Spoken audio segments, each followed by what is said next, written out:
Welcome back to Bridge the Gap, our podcast about involving young people in research one episode at a time.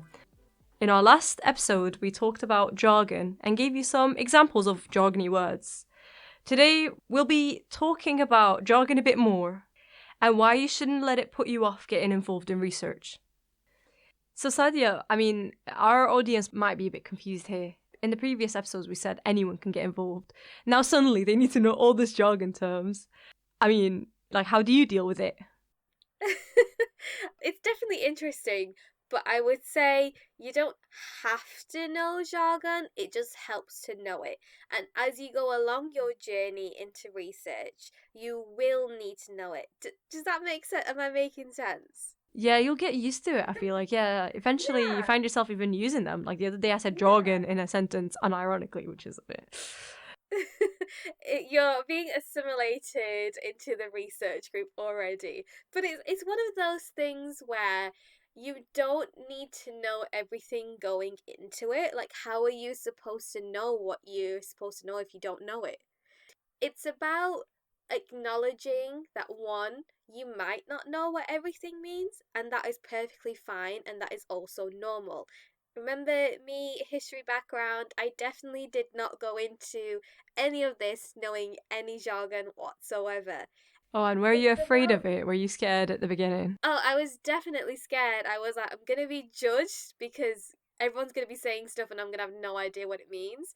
And I'm gonna be the silly person who thinks grey literature means a grey book. Which, not silly, not silly. Justified. It is confusing, yeah. Yeah, but that is how you feel. You feel like you're silly or that you lack intelligence because you don't know these things. But that's not the case at all. Researchers have created this new language and they've been using it for so long that it's embedded in their everyday speech. We're not researchers. We're not supposed to know it all, which is completely fine. It's about making sure that when you hear jargon or when it comes up in what you're reading or speaking about, that an uncomfortable enough environment has been created that you can ask someone or you know where to look to get the answer. So sometimes the answer may be something that you can infer from documents that are related to whatever project you're on. But I find it's always best just to ask because 9 times out of 10, if you're asking that question, there's other people in the room that don't actually know what that jargon means either. That's so true. That's actually really true. I totally agree with you. Another way to learn jargon could also be through listening to our podcasts. While we will always try to avoid jargon where we can, sometimes we just can't help it. That's where we'll have to explain and kind of guide you through what the word means. And we'll have the glossary ready as well, just in case you forget and you want to have a look at what a word means, basically. However, it's really important to get involved in research, even if you don't know what jargon is, because young people are the best at knowing what young people don't know. Or most of the times, if you don't know something, that means other young people don't know it. As Sadia said, 90% of the time, it's very likely that other people in the room don't know what it means. So a researcher in the field, however, who's been in it for a long time might not know, as they can become used to this jargon.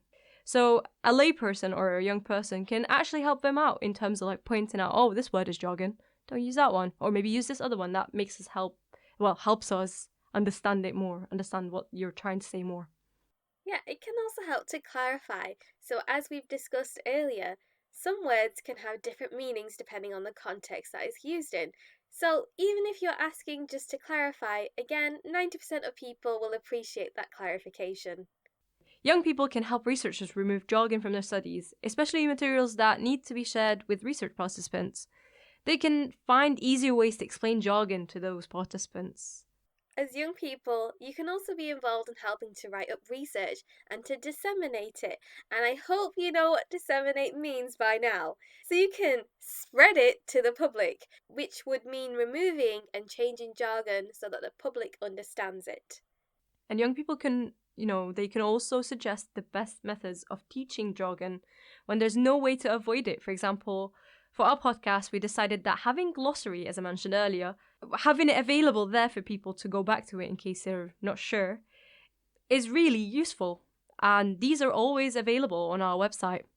So today's episode was really interesting. What was the most important thing we discussed today, do you think, Sadia?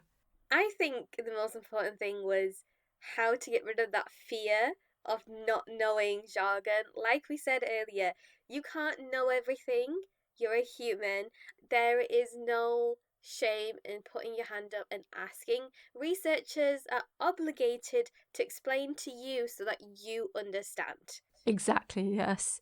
And I would like to emphasize, which is also something I found important, is that young people are the best at knowing what young people don't know. And we definitely need to get involved, fear or not. We need to overcome this fear. We need to find a way to get more involved in that research, because there's nothing about us without us. Do you remember, Sadia?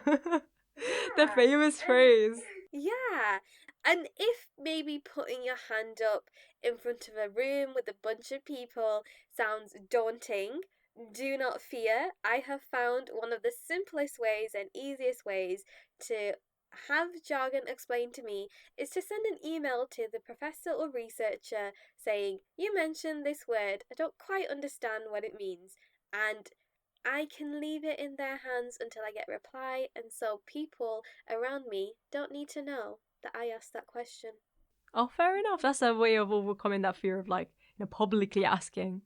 Maybe after whatever thing that you're doing, you can go to the side and ask them between themselves and you. Or maybe, oh, by the way, what did you mean by that? Could you please explain it a bit more? Something like that. I think that is also really helpful.